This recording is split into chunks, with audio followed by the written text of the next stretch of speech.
Dr Morat Tertarov, you're the founder and director of Brussels Energy Club, and probably one of the most deeply embedded energy experts that I've come across in many, many years here in Brussels. I just wanted to get your opinion on the current situation in Iran. Obviously, this is a very, very unwelcome development, very unsettling. There seems to be a ceasefire. We're not sure how well it's holding. What have been the immediate implications on the energy market here, and how do you see this panning out? Thanks very much. Well, I mean, I think there was an immediate implication on oil prices. So there was impact on oil prices. We saw a spike of around about 7% after the initial Israeli strikes on the Iranian nuclear facilities. So I think that was an immediate sort of reaction. Now, the markets have actually settled down a little bit since that time because there has been some bets on a ceasefire coming from the market, let's say, and some assumption that a de-escalation is actually going to take place, Now, that's also based on the fact that most experts believe that Iran does not really have the military muscle to continue this fight against, U.S., Israeli sort of preponderance, if you like, at this sort of level, even though there's a lot of course, indignation and really outrage about what Israel is doing, sort of attacking Iran as a sovereign state during a period of negotiations between Iran and external parties over its nuclear program, of course, But in terms of the markets, I think the main concern is if Iran would go to what you might refer to as a weapon of last resort,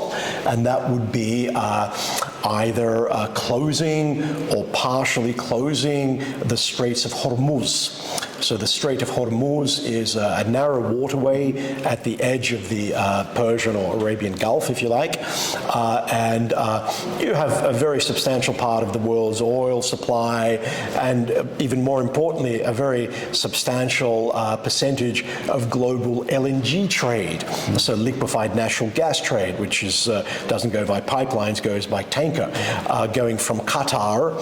Qatar is probably still leading player in global LNG, and that has to go through the Hormuz. So my forecast is probably we won't see this. I mean, Iran is probably not going to close the Strait of Hormuz because it would also damage its own exports of oil, to international markets, because Iran needs the Hormuz to export its own oil as well as to block oil or gas exports coming from other countries. So this market disruption weapon is really something of last resort. Iran has actually done this in the past. There has been some precedent where Iranians have kind of sunk or damaged tankers, even their own tankers, to partially block the Hormuz. I remember. That was during the Iran-Iraq War, Gary. You'll remember being a military man yourself, former, in the 1980s, But more recently, we haven't seen that, and the concerns have been more about, Somali pirates, sort of in the Indian Ocean, sort of disrupting flows of shipping sort of trade. But that potentially is the biggest implication that we're looking at on the markets as a risk. At the moment, there's talk of ceasefire. I believe it's a little bit fragile. These statements that President Trump makes are unpredictable, I think, to some degree. There's a lot of, one step forward, two steps back in a lot of the Trump sort of messaging that's sort of coming out of the White House. So there's some uncertainty. But at the moment, it's not clear, and probably there is no clear evidence out there that the conflict is going to escalate in any major way. In fact, I would add, Gary, I read a report in the BBC actually just last night that Qatar and Bahrain actually closed their airspace before the Iranians struck the U.S. military base in Qatar, which for me suggests that there was some advanced warning, for the Qataris and for the neighboring countries from the Iranians, in fact, to minimize the damage and to minimize the political fallout, from all of this. Again, suggesting to me that there's some element of rationality, if not, control over some of these strikes. Yeah. So for me, there's no evidence out there at the moment that this is going to escalate into something that we should really be, concerned in terms of apocalyptic sort of proportions. If Iran were to try and block the Straits, then that would itself be an escalation. It's also the case that Iran has a very tiny navy. It has 7 warships, and we're talking old, small, 50s, 60s technology. Sure. It'll last 5 minutes. So militarily, it would be a very reckless, almost suicidal project, given the fact that the regime is looking a little bit shaky now.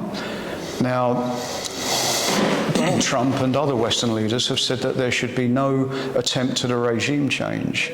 But that's likely to be a decision that the Iranian people themselves make, isn't it?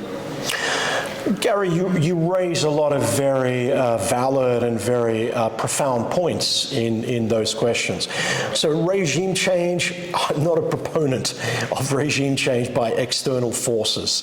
We have seen regime change precipitated by the Blair-Bush sort of alliance back in 2003 in Iraq.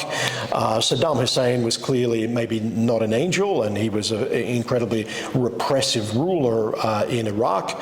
However, the repercussions of regime change in Iraq, we have actually seen what has happened, and hundreds of thousands of people have been killed.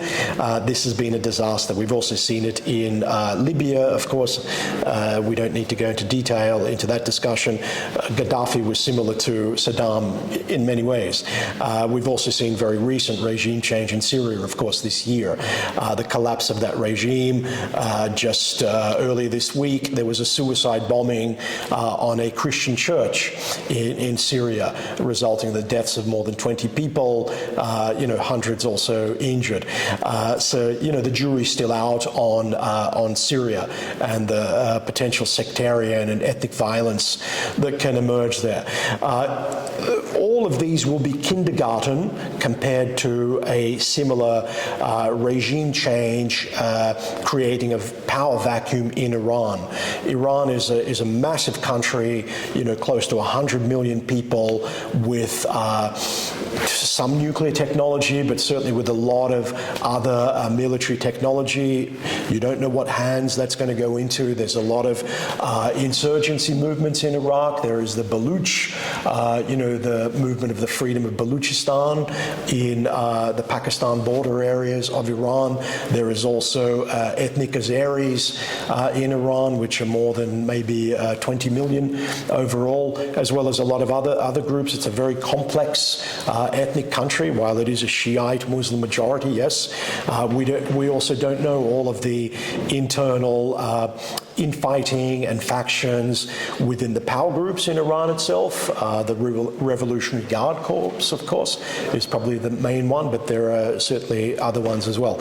So I think, yes, you're right about the Iranian Navy, Iranian military. It certainly doesn't necessarily have the muscle to go toe-to-toe with the Israelis, with the Americans. However, a regime change in Iran and collapse of the state, for me, would have absolutely catastrophic proportions, which would have major spillover effects onto the Gulf Arab countries, not just in terms of ethnic and sectarian violence potentially, but also refugee flows. We saw what happened in Europe in 2015 during the Syrian civil war and conflict in Iran, and the impact that has had on Europe. You're yourself a great commentator on the rise of the far right in Europe and, sort of movement of populist dimensions in Europe as a reaction to flows of migration. You can then imagine what could happen in the Gulf states and that region if Iran would implode. This is the worst thing for all of us. We need to work towards a mediation. There is no need to pursue military bellicosity against Iran at this stage. I'm not myself convinced that they're moving towards, nuclear weapons. We have been hearing that for 20 years, that Iran is on the verge of a nuclear weapon. You can review some of Benjamin Netanyahu's statements on Iran, since the early 2000s, if not earlier.